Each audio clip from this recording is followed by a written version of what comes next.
إن الحمد لله نحمده ونستعينه ونستغفره ونعوذ بالله من شرور أنفسنا وسيئات أعمالنا. من يهده الله فلا مضل له ومن يضلل فلا هادي له. أشهد أن لا إله إلا الله وحده لا شريك له وأشهد أن محمدا عبده ورسوله الذي لا نبي ولا رسول بعده. اللهم صل وسلم وبارك على نبينا ورسولنا محمد سيد المرسلين وعلى آله وأصحابه ومن تبعهم بإحسان إلى يوم الدين. يا أيها الذين آمنوا اتقوا الله حق تقاته ولا تموتن إلا وأنتم مسلمون. يا أيها الناس اتقوا ربكم الذي خلقكم من نفس واحدة خلق منها زوجها وبث منهما رجالا كثيرا ونساء واتقوا الله الذي تساءلون به والأرحام إن الله كان عليكم رقيبا. يا أيها الذين آمنوا اتقوا الله وقولوا قولا سديدا يصلح لكم أعمالكم ويغفر لكم ذنوبكم ومن يطع الله ورسوله فقد فاز فوزا عظيما. أما بعد. Kaum muslimin jamaah Masjid Nurul Ikhwan yang dimuliakan Allah Subhanahu wa taala. Alhamdulillah, kita ucapkan rasa syukur dan pujian kepada Allah Rabbul Alamin atas nikmat yang masih Allah berikan kepada kita. Nikmat kita dibangunkan di pagi ini untuk mengingat Allah, untuk menundukkan diri kita, jiwa kita, badan kita di hadapan Allah Subhanahu wa taala. Semoga apa yang telah kita laksanakan, kita lakukan, mendapatkan ridha dari Allah Subhanahu wa taala dan menerima seluruh amalan yang kita telah kerjakan. Kaum muslimin yang dirahmati Allah Subhanahu wa taala, insyaallah hari ini kita akan melanjutkan kajian kita bersama, yaitu kajian tafsir juz amma, dan hari ini di pertemuan yang ketiga kita akan masuk surat yang baru, yaitu surat An-Nazi'at. Seperti biasa kita baca terlebih dahulu ayat-ayat yang akan kita bahas hari ini. Tapi insyaallah hari ini kita akan bahas sampai ayat yang ke-14 saja. Silakan jamaah ikutin saya.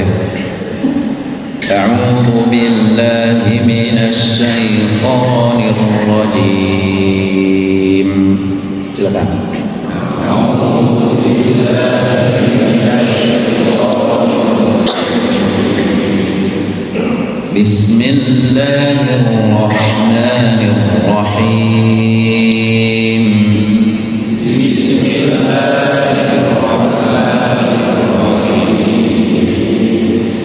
والنازعات غرقا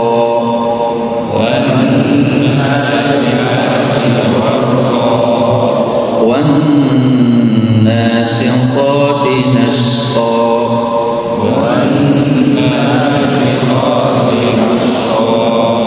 والسابحات سبحا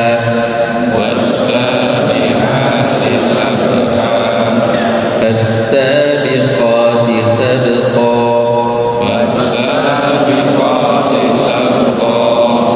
فالمدبرات أمرا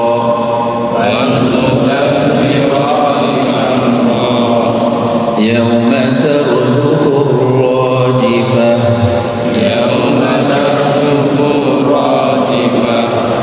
تتبعها الرادفة قلوب يومئذ واجفة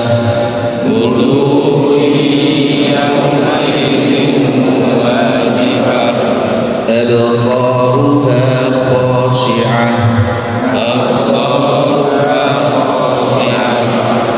يقولون أئنا لمردودون في الحافرة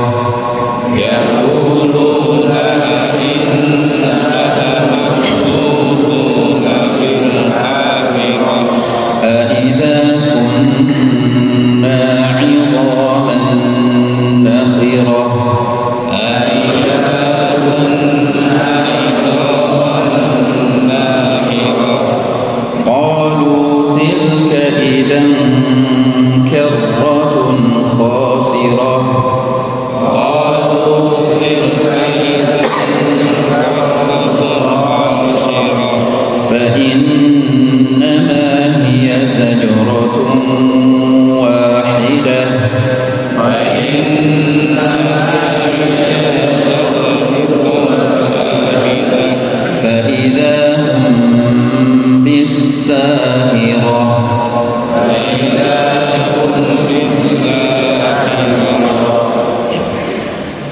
Jamaah dimulakan Allah Subhanahu wa ta'ala.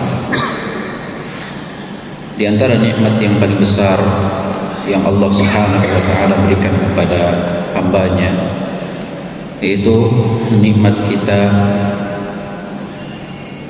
senang dan suka dengan tausiah, dengan nasihat, senang dengan Al-Quran itu dibacakan, senang dengan hadis-hadis Nabi Sallallahu Alaihi Wasallam dibacakan kepada kita. Karena di antara tanda kebaikan seorang mukmin adalah dia membuka hatinya untuk mendapatkan nasihat. Allah Subhanahu wa taala berfirman, "Fadzakir fa inna dzikra tanfa'ul mu'minin." Berilah peringatan, karena peringatan itu benar-benar akan bermanfaat bagi orang-orang yang beriman.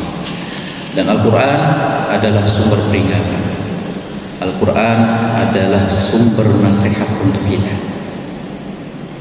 Di antara nasihat yang bermanfaat adalah nasihat yang bersumber dari Al-Quran. Bahkan Allah Subhanahu wa ta'ala menggambarkan Al-Quran ini di surat Al-Hasyr, ya, tentang bagaimana Al-Quran ini diturunkan ke gunung. Lau anzalna hadzal Qur'ana 'ala jabalin la ra'aitahu khashi'an mutasaddian min khasyatillah. Seandainya kami turunkan, kata Allah, kami turunkan Al-Quran itu ke gunung, maka kamu akan melihat gunung tersebut tunduk dan hancur karena takut kepada Allah SWT. Hati kita yang sudah mengeras, yang setiap hari kita bergelut dan bergelimang dengan dunia, dengan dosa dan maksiat, maka sangat butuh dan perlu dengan nasihat yang bersumber dari Al-Quran. Al-Quran itu kalau diturunkan ke gunung akan menjadi hancur lebur. Begitu juga Al-Quran ketika hati kita membuka hati kita untuk menerima nasihat dari Al-Quran, bersumber dari Al-Quran, maka sekeras apapun hati kita, maka hati kita akan menjadi lembut, menjadi luluh, dan dia tidak akan keras seperti semula. Semoga apa yang kita kaji hari ini ya mendatangkan manfaat, memberikan nasihat yang bermanfaat untuk hati-hati kita yang selama 1 minggu mungkin ya sudah mulai mengeras. Jamaah yang dimuliakan Allah Subhanahu wa taala, surat An-Nazi'ah. Surat An-Nazi'ah. Para ulama dalam kitab tafsirnya memberikan nama lain untuk surat ini. Di antaranya adalah As-Sahirah. Ya, karena di ayat yang ke-14 tadi ada kata As-Sahirah yang artinya al-ard, bumi.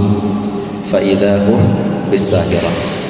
Juga selain ulama menamakan surat ini dengan At-Tammah. Karena nanti ada kalimat At-Tammatul Kubra, fa idza ja'atit Tammatul Kubra. Nah, itu diantara nama-nama lain dari surat An-Nazi'at, karena setiap surat itu kadang ya bahkan rata-rata memiliki lebih dari satu nama. Ya, bahkan ada surat yang ya namanya puluhan, seperti surat Al-Ikhlas. Ada yang belasan seperti surat At-Taubah, surat Bara'ah, dan yang lainnya. Kemudian para ulama menjelaskan surat ini termasuk kategori surat Makkiyah, surat yang turun sebelum Nabi Shallallahu Alaihi Wasallam hijrah ke kota Madinah. Saya ingatkan kembali, surat Makkiyah itu bukan surat yang turun di Mekah, tapi surat yang turun sebelum Nabi hijrah ke kota Madinah. Ya, penamaannya terkait tempat, tetapi hakikatnya adalah waktu. Ya, karena ada surat-surat yang turun di Mekah tetapi kategorinya Madaniyah, seperti surat An-Nasr, idza jaa nasrullahi wal fath. Itu turunnya ketika Nabi SAW melaksanakan haji wada, ya, tapi dikategorikan ulama sebagai surat Madaniyah karena turunnya setelah Nabi hijrah ke Madinah. Berarti dari sini kita akan memahami dan mengetahui bahwasanya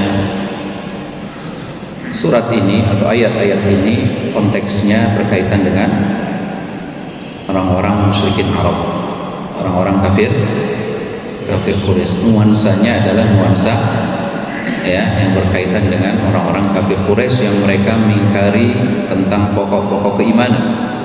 Di antaranya adalah ingkar terhadap hari kebangkitan. Kemudian apa hubungan surat An-Nazi'at dengan surat An-Naba? Nah, para ulama biasanya menyebutkan hubungan antara satu surat dengan surat yang lainnya, surat sebelumnya dengan surat yang setelahnya. Di antara hubungannya adalah kalau di surat An-Naba Allah SWT menjelaskan tentang keadaan yang terjadi pasca hari kiamat. Hari kiamat terjadi, Nah, setelah hari kiamat itu Allah jelaskan di dalam surat An-Naba. Di antaranya adalah firman Allah, "Yauma yaqumur ruhu wal malaikatu shaffa, la yatakallamuna illa man adzina lahu ar-rahman wa qala shawaba." Ketika malaikat Jibril dan malaikat mereka berdiri bersaf-saf, mereka tidak mampu untuk berbicara dengan Allah. Ini di hari kiamat, pasca terjadinya hari kiamat. Kemudian di surat An-Naba ini Allah SWT menjelaskan tentang awal mula kejadian hari kiamat. Itu Allah SWT sebutkan di ayat yang ke-7, ayat yang ke-6, yauma tarjufur rajifah. Manusia itu benar-benar akan dibangkitkan pada hari kiamat, hari di mana tiupan pertama itu mengguncang alam semesta ini. Mengguncang alam semesta ini. Jamaah dimakan Allah Subhanahu wa taala. Di dalam surat ini Allah Subhanahu wa taala menyebutkan tentang salah satu makhluknya yang ajaib, makhluknya yang luar biasa, yaitu malaikat. Allah Subhanahu wa taala berfirman, "Wa rabbuka yakhluqu ma yasha'u wa yakhtar." Dan Rabbmu menciptakan apa saja yang dikehendaki dan memilih dari ciptaannya yang terbaik. Dan di antara makhluk ciptaan yang terbaik adalah penciptaan malaikat.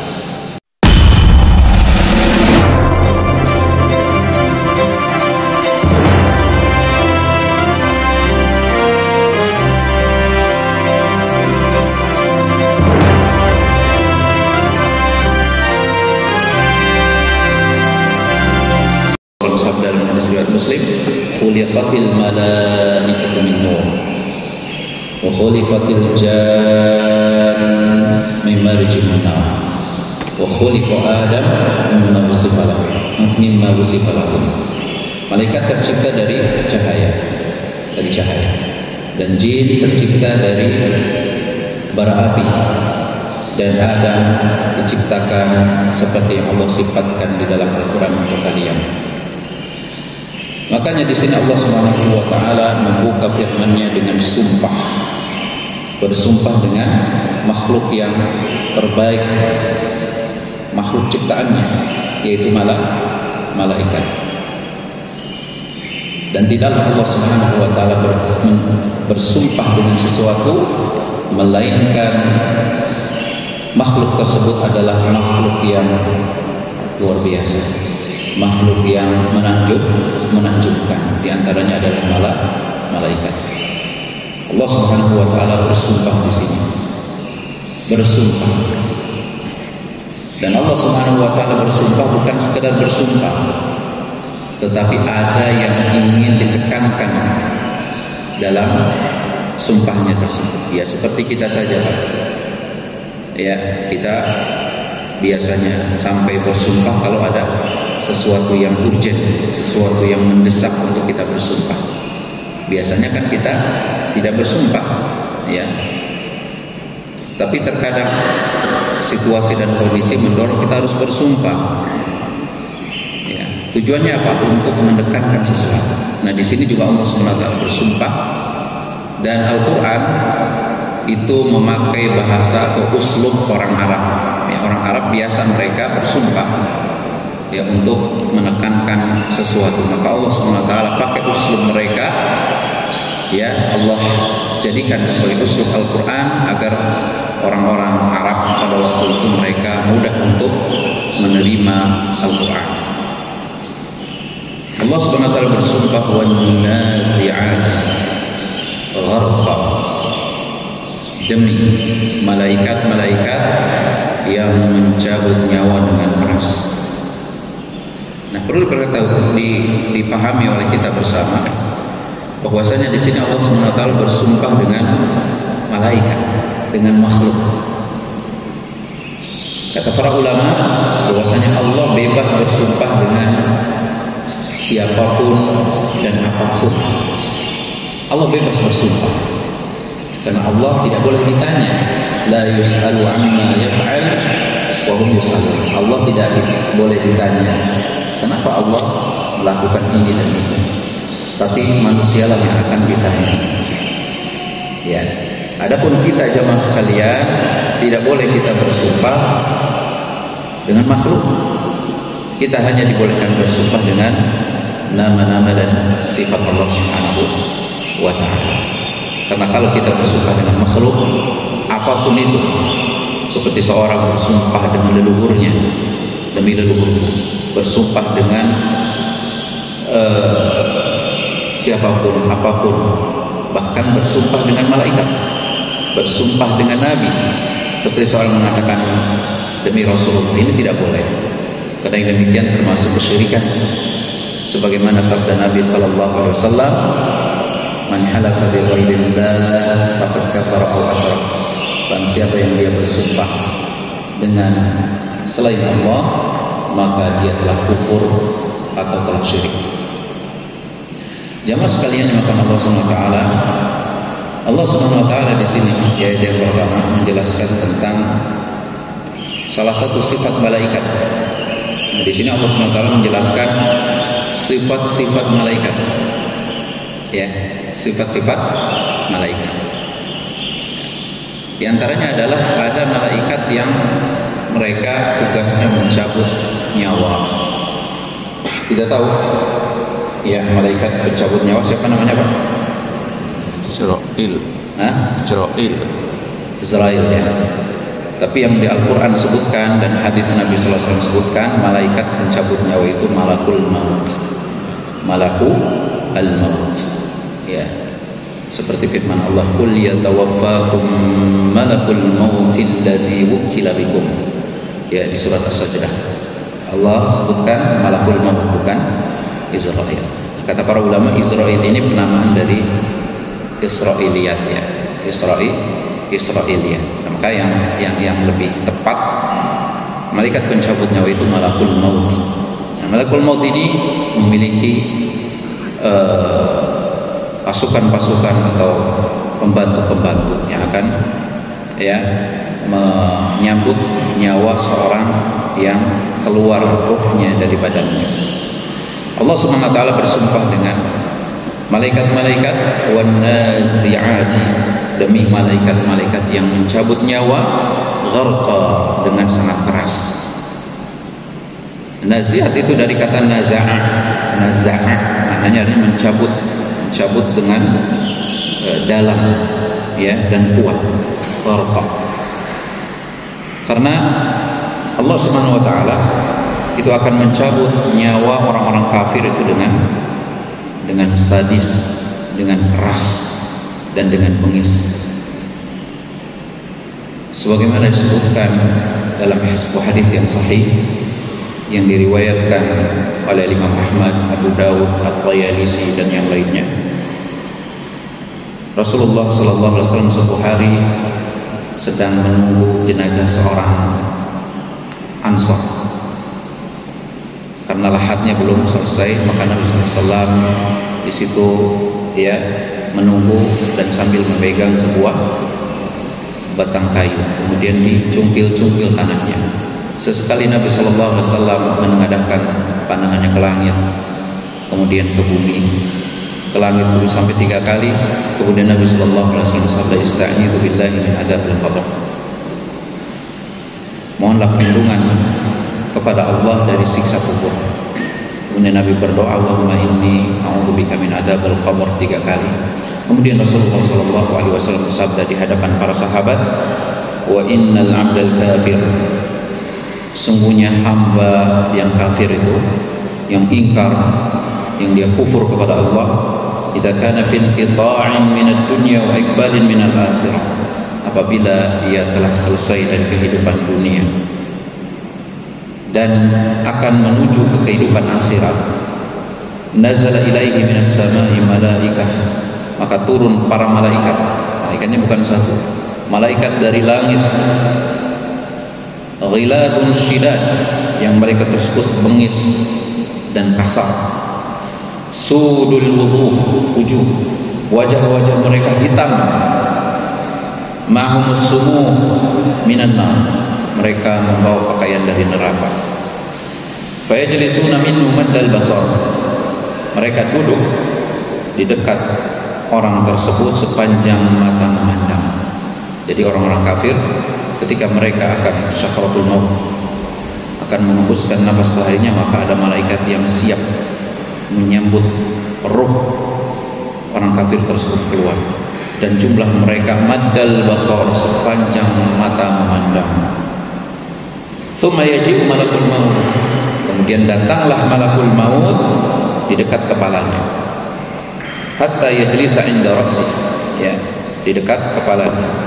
Fayaqul, maka malakul maut tersebut berkata, "Ayyatuhan nafsul khabithah," wahai jiwa yang buruk, wahai jiwa yang jelek, wahai ruh yang jahat, "Ukhruji ila sakhatin minallahi wa ghadab," keluarlah kamu menuju kemurkaan dan kemarahan Allah.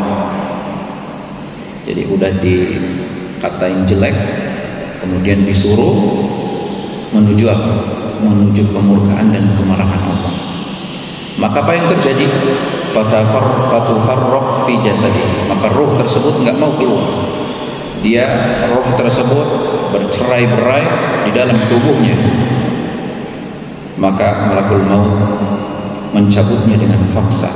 Fayantazimuha kama yuntazabus sufud minas sufil mablul, maka rohnya dicabut dengan paksa, dengan keras, seperti besi yang berduri, yang bercabang-cabang, itu dicabut dari kain wol yang basah. Itulah gambaran bagaimana Allah SWT mencabut nyawa orang kafir. Seperti apa? Seperti besi yang bercabang-cabang dimasukkan kain wol yang basah. Apa yang terjadi? Itu akan sulit untuk mencabutnya, sehingga merobek-robek bagian yang lain. Begitupun ruh orang kafir ketika dicabut, itu akan merobek dan mencabut saraf-saraf dan urat-urat, ya, dari orang kafir tersebut. Nah, yang bertugas mencabut itu adalah para malaikat yang Allah Subhanahu wa taala utus dan tugaskan untuk mencabut orang kafir. Itu an-nazi'at, Allah bersumpah dengan para malaikat yang mencabut nyawa orang-orang kafir dengan keras. Gharqa, ya, gharqa itu, ya, orang yang tenggelam itu disebut gharik. Ya, orang yang tenggelam itu disebut gharik. Jadi malaikat ketika mencabut ruh orang-orang kafir itu mencabut dengan dalam sekujur tubuhnya, cabut semuanya, yang mana ruh ini sudah puluhan tahun nempel dengan jasadnya, ya, maka ketika dia tidak mau keluar, dicabut dengan paksa, dengan dalam, ya. Demikianlah keadaan orang-orang kafir yang dicabut nyawanya oleh Allah Subhanahu wa taala. Dan pencabutan nyawa orang kafir ini termasuk perkara gaib, dan kita diwajibkan untuk beriman kepada hal yang gaib. Jadi kita tidak bisa melihat bagaimana, ya, orang-orang kafir itu merasakan kesakitan yang luar biasa ketika dicabut nyawanya. Ya. Yang zahir itu bukan jadi patokan. Bisa saja mungkin orang-orang kafir ini mereka yang mati dengan seperti tidak ada apa-apa. Ya, mungkin mati dalam keadaan nyaman atau mungkin tersenyum, ya. Tapi ya, kabar yang Al-Quran jelaskan bahwasanya mereka itu dicabut nyawanya dengan sangat keras, dengan sangat sadis. Sebagaimana Allah Subhanahu wa taala firmankan di dua surat Al-Anfal ayat 50, walau tara, Allah buka dengan walau tara, jika kamu melihat. Artinya kita tidak melihat keadaan orang kafir ketika dicabut nyawanya. Walau tara idh yatawaffal ladzina kafaru, dan seandainya kau melihat bagaimana orang-orang kafir itu dicabut nyawanya, al malaikatu yadribuna wujuhahum, dicabut oleh malaikat yang mereka memukul wajah mereka, wa adbarahum, dan punggung-punggung mereka, wa dzuqu azabal hariq, dan rasakanlah siksa yang membakar. Jadi kita nggak tahu ya orang tersebut dipukul oleh malaikat muka dan punggung, kita nggak tahu. Tapi begitulah Allah Subhanahu wa taala mengabarkan kepada kita bagaimana malaikat itu mencabut nyawa orang-orang kafir. Kemudian yang kedua, jemaah sekalian, wan nasyitati nashta. Allah bersumpah kebalikan dari yang pertama, yaitu bersumpah dengan malaikat-malaikat yang mencabut nyawa dengan lembut, yaitu nyawanya orang-orang yang beriman. Kata Syekh Utsaimin rahimahullah, an-nasyitat itu dari kata unsutah. Unsutah itu maknanya adalah ikatan. Kalau kita ngikat kan ada beberapa macam, ada ikat mati ya. Kalau ikat mati susah dibukanya. Nah, unsutah itu ikatan, bukan ikatan mati. Kalau kita buka salah satu simpulnya maka akan mudah terbuka. Itu buat mana unsutah. Ya, unsutah. Jadi Allah Subhanahu wa taala mencabut nyawa orang mukmin dengan mudahnya. Tidak perlu dengan paksaan. Wan nasyitati nashta, demi malaikat yang mencabut nyawa orang yang beriman dengan lembut, dengan mudah. Jadi orang yang beriman itu ketika mereka rohnya akan dicabut oleh malaikat, maka rohnya ini tidak ada penolakan. Tidak ada penolakan. Sebagaimana disebutkan dalam hadis, ya, hadis yang sama, hadis yang diriwayatkan oleh Al-Barra Ibnu Azib, diriwayatkan oleh Ahmad, Abu Daud, At-Tayalisi, dan yang lainnya. Kata Nabi sallallahu alaihi wasallam, sesungguhnya hamba yang beriman apabila mereka berada di akhir kehidupan dunia dan menuju kehidupan akhirat, maka akan datang kepada mereka malaikat-malaikat yang membawa kain kafan dari surga. Kalau tadi dari neraka, ini dari surga. Wajah mereka seperti wajah matahari yang bersinar. Alaihi salam. Hatta yajlisa inda ra'si. Begitupun malakul maut datang kemudian berada di dekat kepala orang tersebut. Kemudian malakul maut tersebut mengatakan, ayyatuhan nafsul thayyibah, wahai jiwa yang baik, wahai jiwa al-mutmainnah. Dalam riwayat yang lain, ya ayyatuhan nafsul mutmainnah, wahai jiwa yang tenang, ukhruji ila maghfiratin minallahi wa ridwan, keluarlah kamu menuju ampunan dan keridhaan Allah.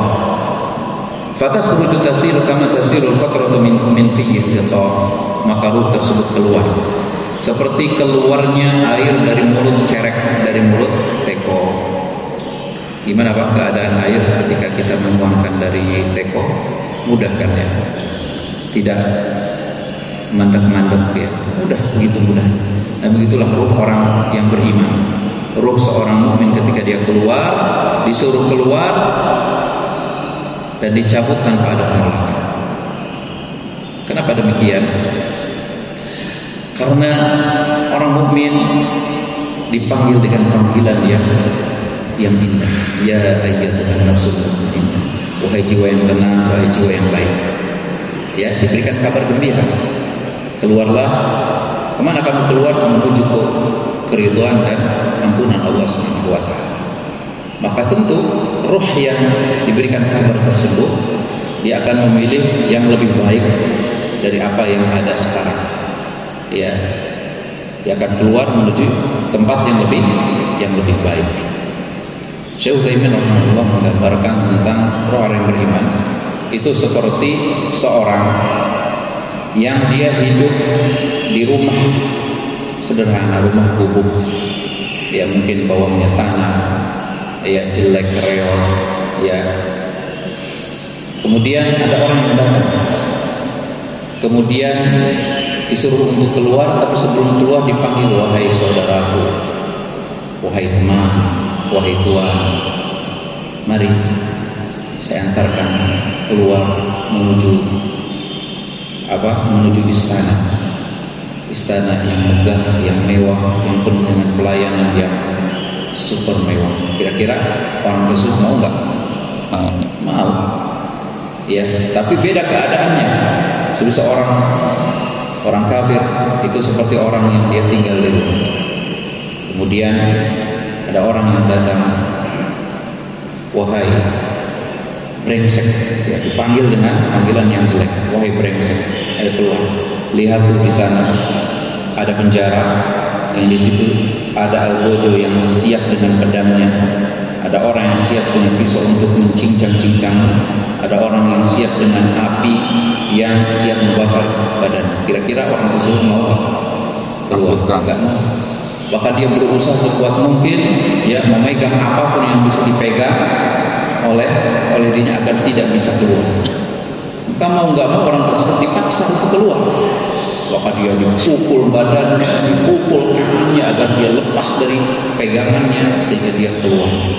Begitulah kira-kira gambaran sederhana yang bisa kita cerna bagaimana ruh orang kafir itu tarik dikeluarkan oleh malaikat pencabut nyawa, dan bagaimana ruh orang yang beriman itu, ya, dicabut oleh malaikat dengan lembut. Maka Nabi SAW dalam sebuah hadis yang diriwayatkan oleh Bukhari dan Muslim mengatakan, man ahabba liqa Allah ahabballahu liqa'ah.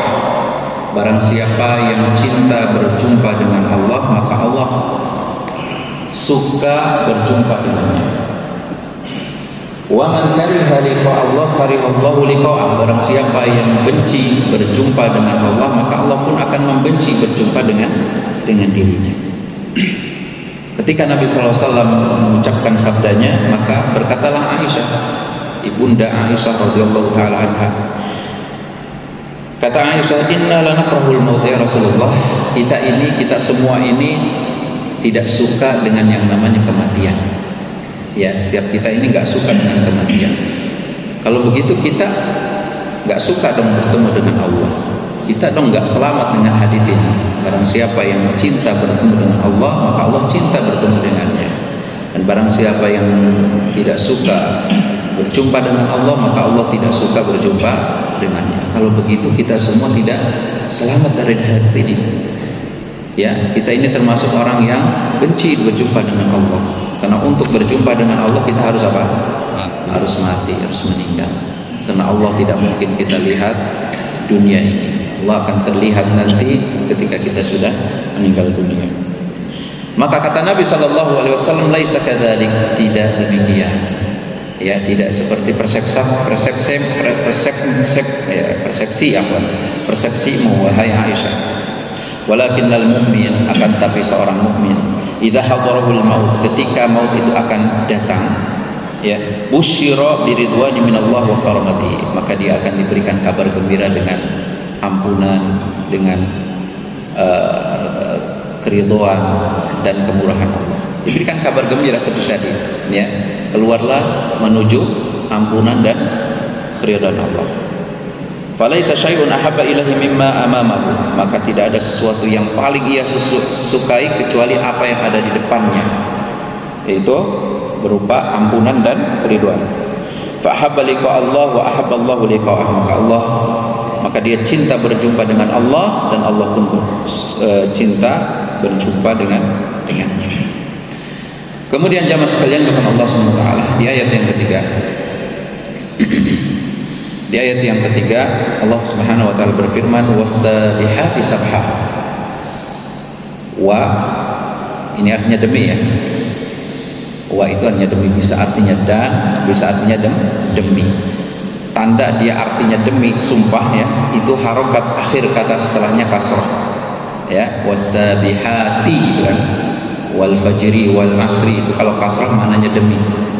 Was-sabihati sabha. Demi malaikat-malaikat yang terbang ya, yang turun dari langit dengan cepat.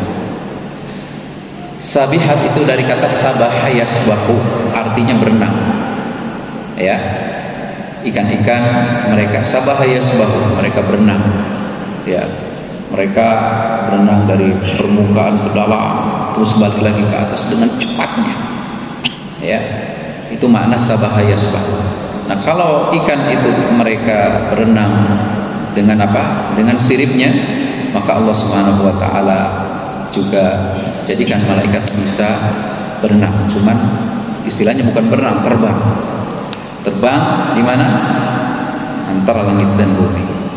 Allah Subhanahu wa taala berfirman, bersumpah demi malaikat yang mereka ya turun terbang dari langit menuju bumi dengan cepat.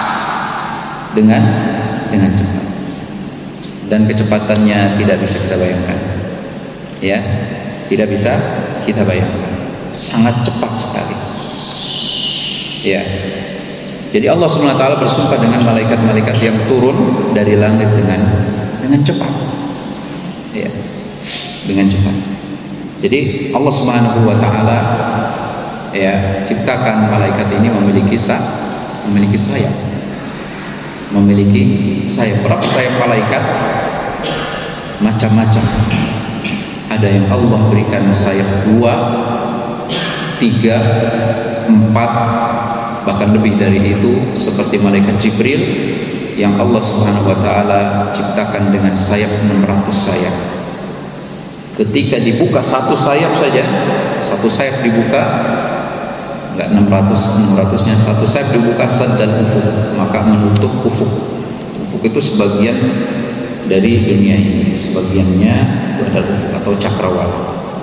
Itulah penciptaan malaikat yang Allah SWT sebutkan di dalam Al-Quran surat Fatir. Alhamdulillahi fatiris samawati wal ardh ja'ilil malaika uli ajnihatin mathna wa thulatha wa ruba' yazidu fil khalqi ma yasha. Segala puji milik Allah yang menciptakan langit dan bumi, yang menjadikan malaikat itu sebagai rusul ya, sebagai utusan-utusan yang Allah ciptakan memiliki sayap 2, 3, dan 4, dan Allah menambah dalam ciptaannya sesuai dengan apa yang Allah kehendaki. Nah, malaikat-malaikat ini mereka begitu sangat cepat ya. Dan ini masuk akal. Karena apa? Karena mereka tercipta dari apa tadi?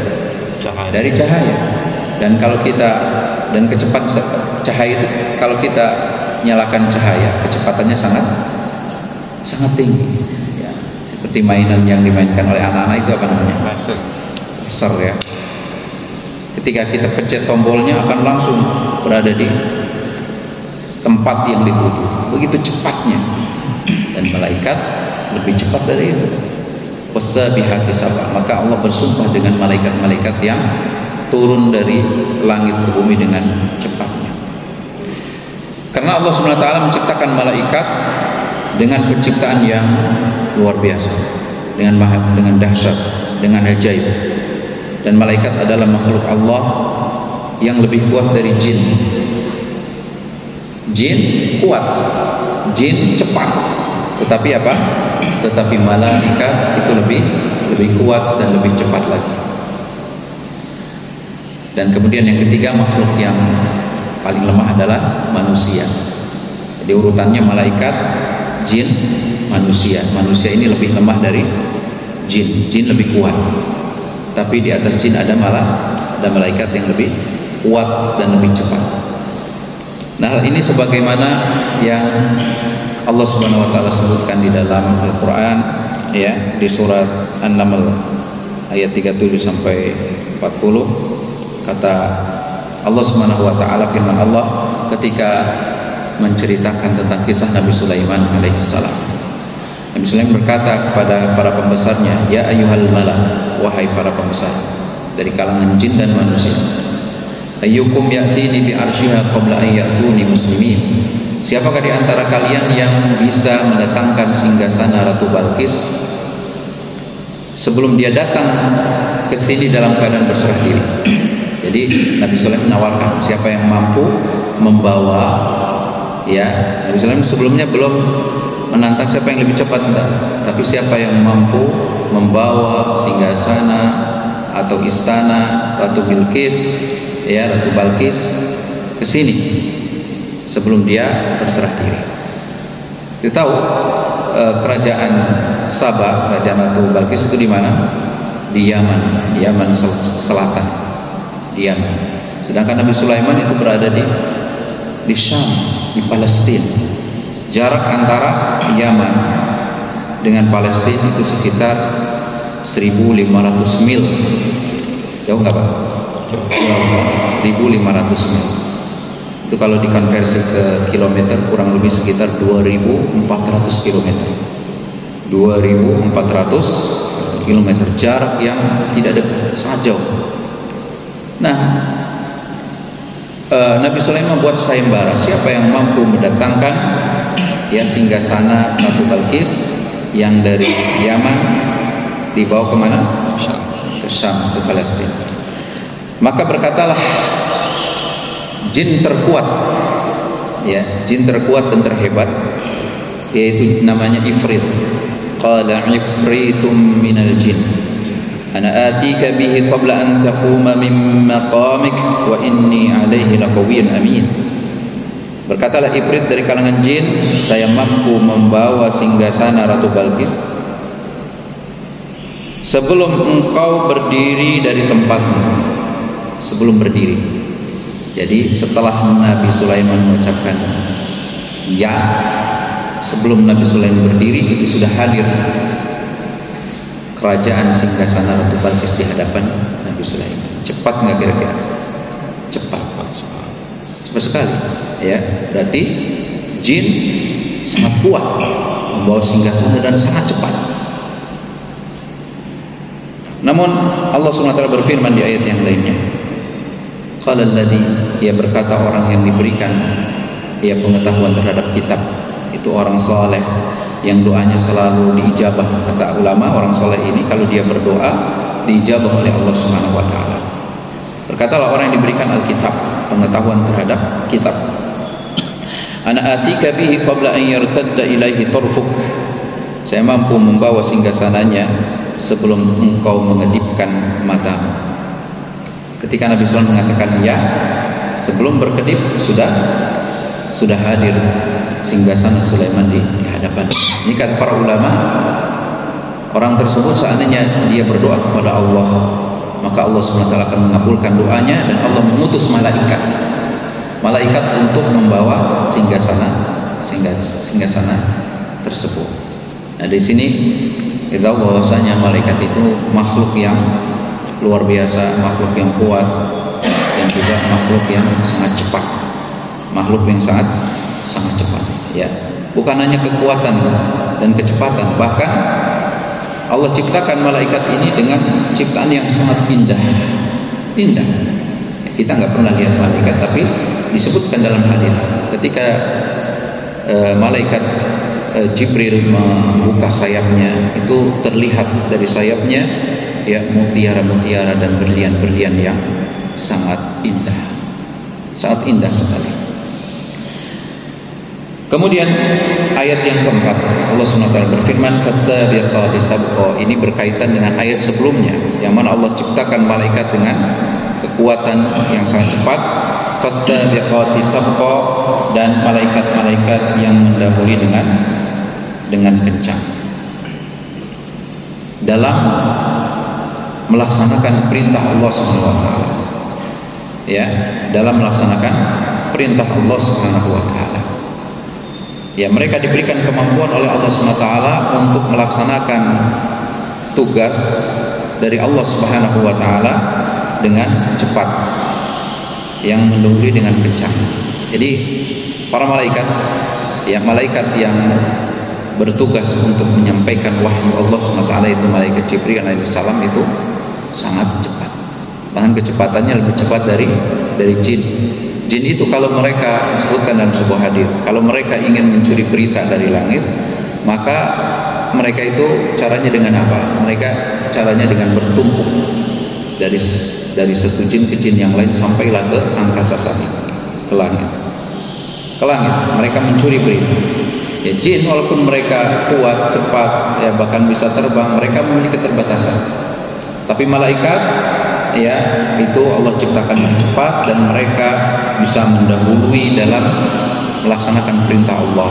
Jin, ya terkadang terkena lemparan bola api.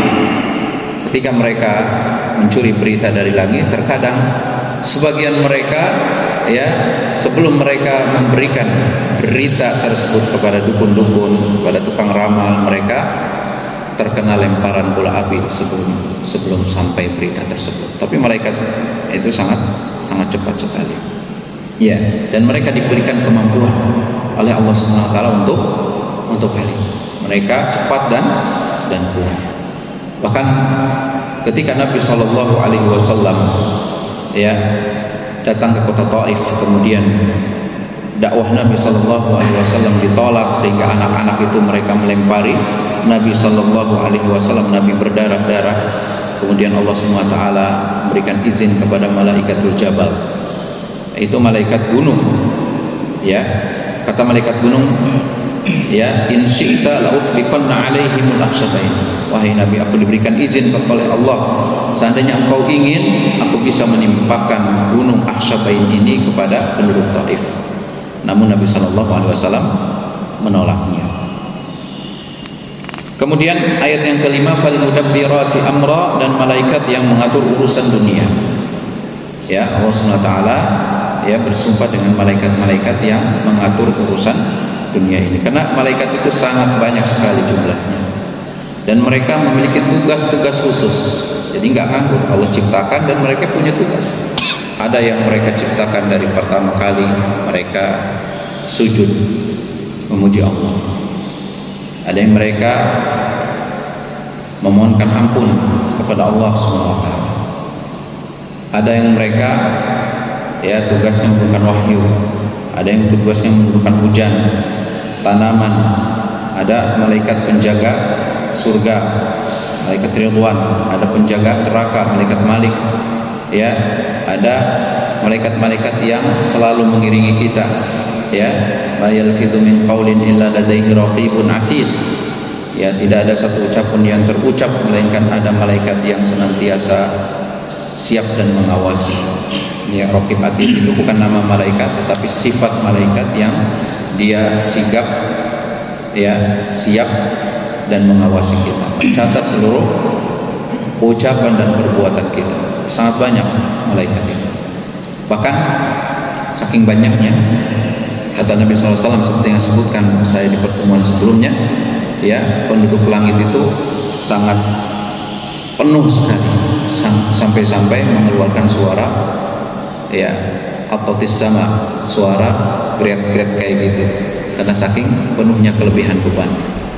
Karena tidak ada satu tempat yang kurang lebih 6 cm, 7 cm itu, melainkan di situ ada malaikat yang sujud kepada Allah.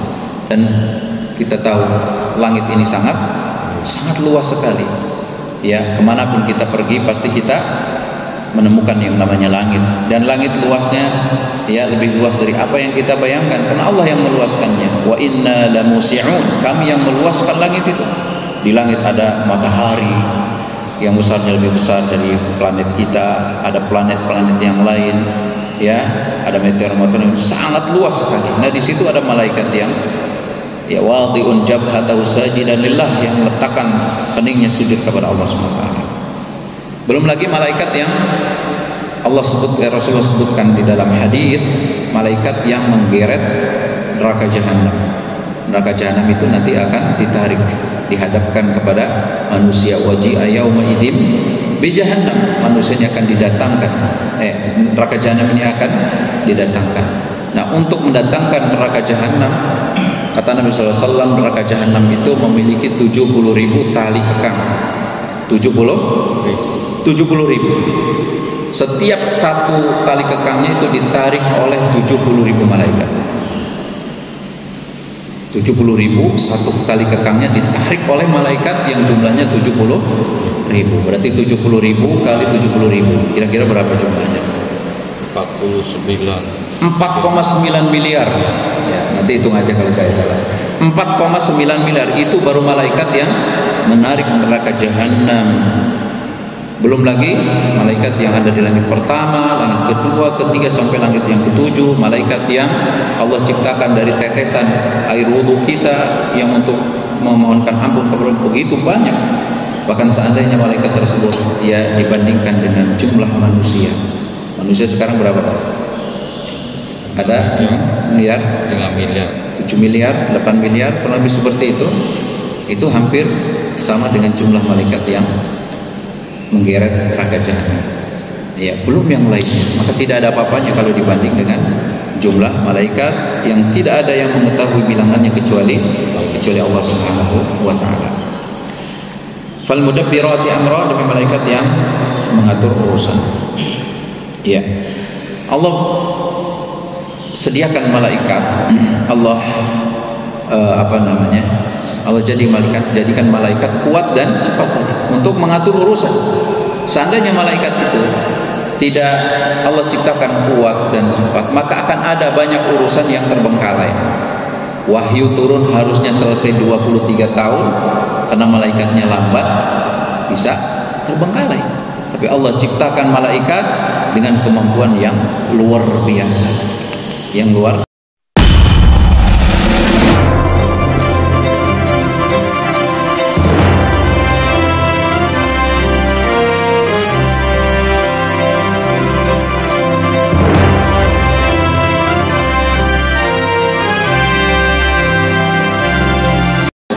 Pelajaran penting.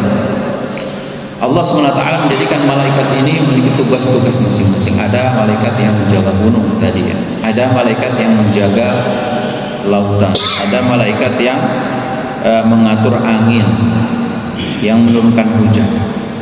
Pertanyaannya, bolehkah kita meminta, berdoa kepada malaikat untuk menurunkan hujan? Tidak boleh. Bolehkah kita meminta kepada malaikat penjaga gunung agar gunung tersebut tidak meletus? Tidak boleh. Padahal malaikat benar-benar dikasih mandat oleh Allah SWT untuk mengatur, menjaga gunung tersebut. Tapi tidak boleh kita meminta kepada malaikat, karena meminta kepada selain Allah itu termasuk kesyirikan. Maka bagaimana lagi dengan meminta kepada selain malaikat yang tidak diberikan mandat sama sekali untuk mengatur urusan dunia ini? Maka tentu ini adalah kezaliman yang sangat zalim. Kemudian jamaah sekalian, maka Allah SWT setelah Allah bersumpah dengan tugas-tugas malaikat, dengan amalan-amalan malaikat, apa yang ingin Allah Subhanahu wa taala tegaskan di dalam sumpahnya? Maka Allah Subhanahu wa taala berfirman di ayat yang ke-6, yauma tarjufur rajifah. Kata Syekh Utsaimin, ini ada kata yang terbuang.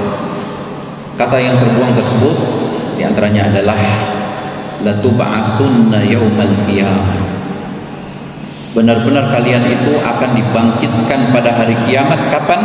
Yauma tarjufur rajifah, yaitu ketika tiupan yang pertama ini mengguncang alam semesta ini. Ya, tiupan yang pertama yaitu yang ditiup oleh malaikat Israfil, ya, itu akan mengguncang alam semesta ini, menghancurkan segala sesuatu yang ada di alam semesta ini. Tidak ada seorang pun yang luput dari bencana tersebut, dari malapetaka tersebut. Maka bohong ya film-film yang menayangkan kejadian hari kiamat, yang di situ ada sebagian orang yang selamat, ya, atau ada sebagian yang membuat kapal tertentu atau rumah tertentu agar terhindar dari hari kiamat. Maka ini adalah khayalan yang jauh dari hakikat, dari kenyataan. Ya, semua pasti akan binasa. Kata Allah Subhanahu wa taala, wa nufikha fis-sur fa sa'iqa man fis samawati wal ard illa man sya'allah. Maka ketika tiupan sangkakala yang pertama itu ditiup, maka akan mati seluruh apa yang ada di langit dan di bumi illa man sya'allah, kecuali yang Allah kehendaki. Yang Allah kehendaki itu bukan manusia. Ya, kata para ulama di antaranya adalah malakul maut atau Israfil. Ya, bukan orang-orang, semua manusia itu akan binasa, akan mati. Ya, ini tiupan yang pertama, yang mana tiupan ini akan tarjuk itu mengguncang, menggetarkan ya alam semesta ini dengan guncangan yang maha dahsyat. Ya, kita saja Pak kalau ada gempa itu kagetnya luar biasa. Yang terakhir gempa berapa skala? 6 lebih ya. Itu sudah panik ya, sebagian yang merasakannya sudah panik. Bagaimana lagi dengan yang 9 skala Richter, 8 skala Richter ya, yang diiringi dengan suara-suara yang mengerikan. Nah, hari kiamat nanti akan berguncang dengan dahsyatnya, dan guncangan tersebut tidak pernah terjadi sebelumnya. Bahkan Allah Subhanahu wa taala menggambarkan di dalam Al-Qur'an bagaimana guncangan tersebut ya menjadikan manusia itu salah tingkah. Allah berfirman di surat Al-Hajj, ya ayyuhan nasu taqu rabbakum, wahai manusia, bertakwalah kalian kepada Rabb kalian. Inna zalzalatas sa'ati syai'un 'azim, sungguhnya guncangan atau gempa yang terjadi di hari kiamat itu sangat besar, sangat dahsyat.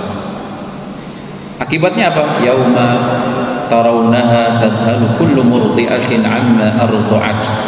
Ketika kamu melihat hari kiamat, seandainya orang itu melihat keadaan hari kiamat, maka dia akan melihat orang yang sedang menyusui itu meninggalkan anaknya. Kata ulama kejiwaan, seorang ibu itu akan keadaan yang sangat dekat seorang anak dengan seorang ibu itu ketika menyusui. Itu adalah kondisi keadaan seorang itu sangat dekat anak dengan ibunya. Tetapi ketika hari kiamat terjadi guncangan gempa yang luar biasa, ditinggal, dibiarkan, dilalaikan. Ya, kullu murdi'atin amma arda'at wa tad'u kullu dzati hamlin hamlaha. Bahkan yang lagi hamil 3 bulan, 4 bulan, 5 bulan, 7 bulan akan berojol. Anaknya itu akan keluar. Saking kagetnya. Saya pernah melihat di YouTube ya, ada rusa yang dia sedang melahirkan, baru sebagian keluar. Ternyata dia melihat ada apa? Ada harimau, ada singa yang ingin memangsanya. Apa yang terjadi? Dia lari, dan dia seketika itu apa? Anaknya langsung keluar. Itu baru ketemu singa. Bagaimana dengan keadaan hari kiamat? Wa taron nasa sukara wa ma hum bisukara. Manusia kelihatan seperti orang mabok, padahal mereka tidak mabok. Kita lihat orang mabok itu, mereka tidak bisa berdiri dengan stabil. Ya, mereka goyang-goyang, sempoyongan. Begitupun keadaan orang-orang di hari kiamat, mereka tidak bisa berdiri dengan tegak, ya, dengan seimbang karena guncangan yang maha dahsyat. Nah, itu tiupan yang pertama yang mengguncang dunia ini. Tajba'uhar radifah, yang mana guncangan yang pertama ini diikuti guncangan yang kedua. Guncangan tajba'uhar radifah, tiupan yang kedua. Ya, radifah itu artinya membonceng. Maksudnya biasanya orang dibonceng itu posisinya di depan apa di belakang? Di belakang. Radif itu dibonceng. Radif. Kedua maksudnya, dan tiupan yang pertama ini diikuti tiupan yang kedua. Tiupan yang kedua ini fungsinya adalah untuk membangkitkan seluruh manusia yang sudah meninggal dunia. Nah, berapa jarak antara tiupan yang pertama dengan tiupan yang kedua? Kata Nabi SAW sebagaimana riwayat Abu Hurairah, ya, Nabi bersabda, ma bainan nafkhataini arba'un, jarak antara dua tiupan itu adalah 40. Kemudian sahabat bertanya kepada Abu Hurairah, ya Abu Hurairah, arba'una yauman, apakah 40 tersebut adalah 40 hari? Apa kata Abu Hurairah? Abait, aku tidak bisa memastikan. Mereka berkata, arba'una syahran, apakah 40 bulan? Qala apa itu? Aku pun tidak bisa memastikan. Kemudian mereka berkata, arba'una sana, 40 tahun. Maka Abu Hurairah mengatakan, apa itu? Aku tidak bisa memastikan.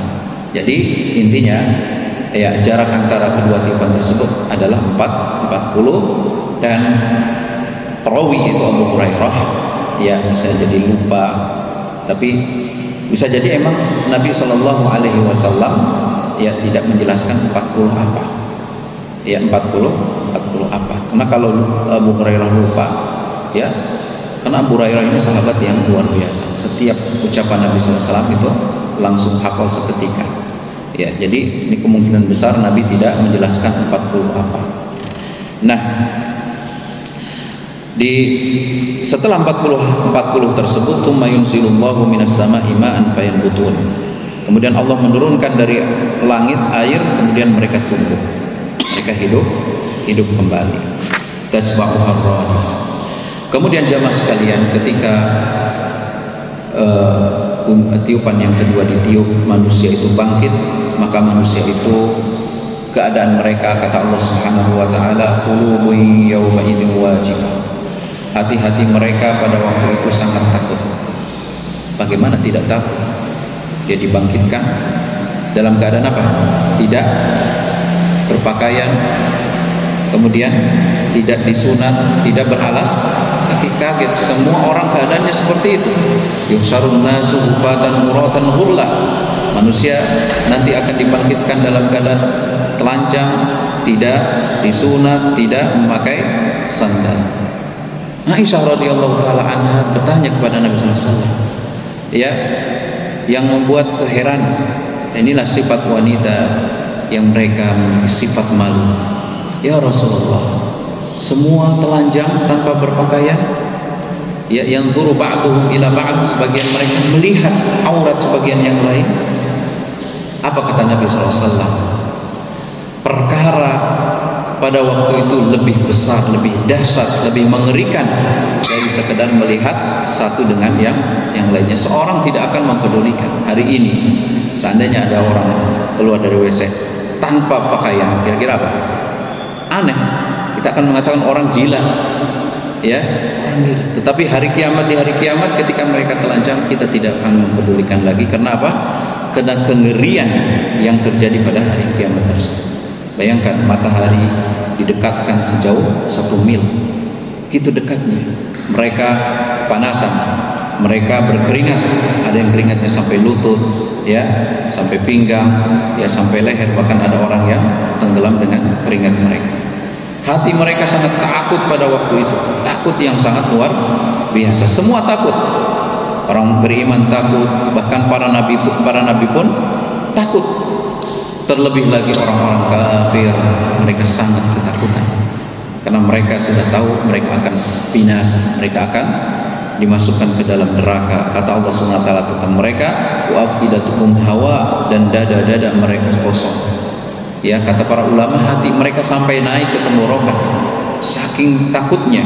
Bahkan kata Allah Subhanahu wa taala tentang orang kafir, wa nahsyurul mujrimina yauma idzin zurqa, kami bangkitkan orang-orang kafir itu dalam keadaan muka mereka biru pasi. Biru. Kalau orang itu panik gimana biasanya? Ya, putih pasi. Ini bahkan warna muka mereka sampai biru pasi. Absaruha khasyiyah, kata Allah, pandangan mereka tunduk, hina, ya, kosong. Kemudian Allah SWT mengabarkan tentang keadaan mereka ketika di dunia. Yaquluna inna lamarduduna fil hafirah. Mereka berkata, apakah kami benar-benar akan dikembalikan pada kehidupan yang semula? Ini keraguan yang datang dari orang-orang yang mengingkari hari kebangkitan.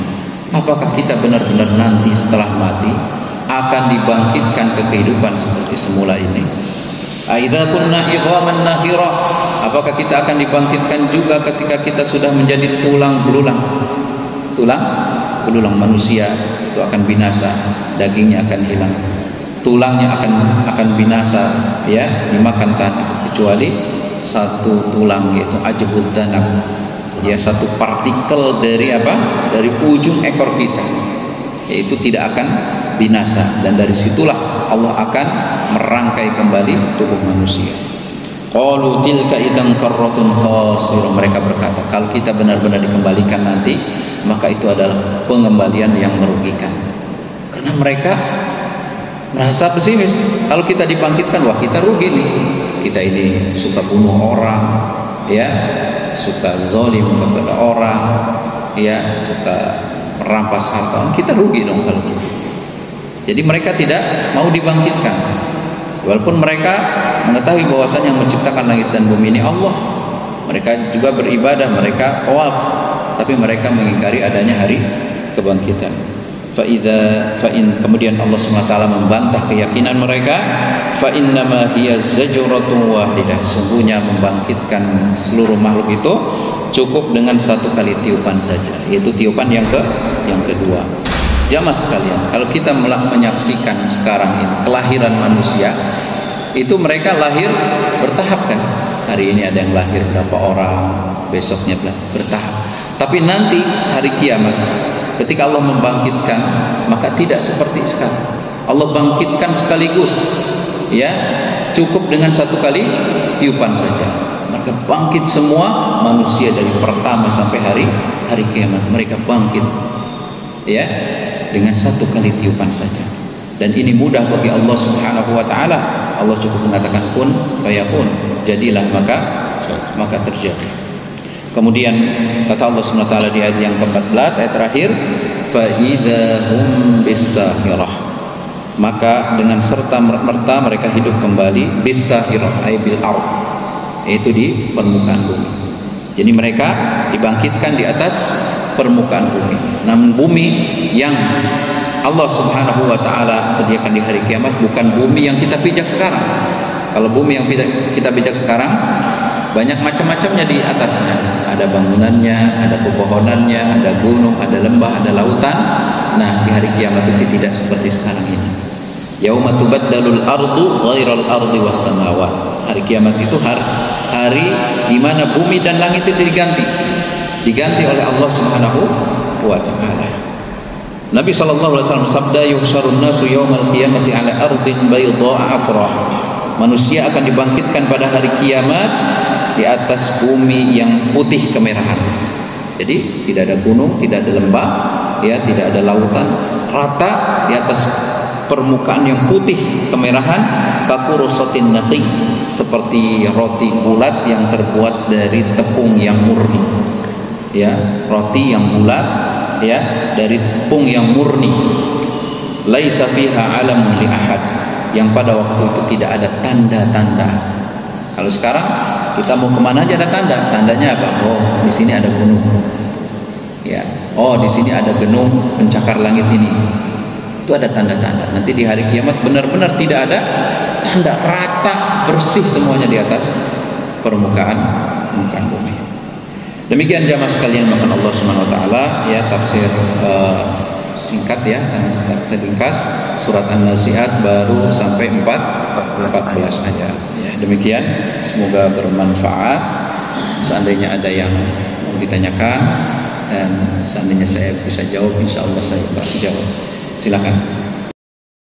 Semoga Allah Subhanahu wa taala menjaga kita dan memberikan taufik untuk kita beramal sebagai bekal kehidupan kita di akhirat nanti. Wassallallahu ala nabiyyina Muhammad wa akhiru da'wana alhamdulillahirabbil alamin. Subhanakallahumma wa bihamdik asyhadu an la ilaha illa anta astaghfiruka wa atubu ilaik. Wassalamualaikum warahmatullahi wabarakatuh. Waalaikumsalam.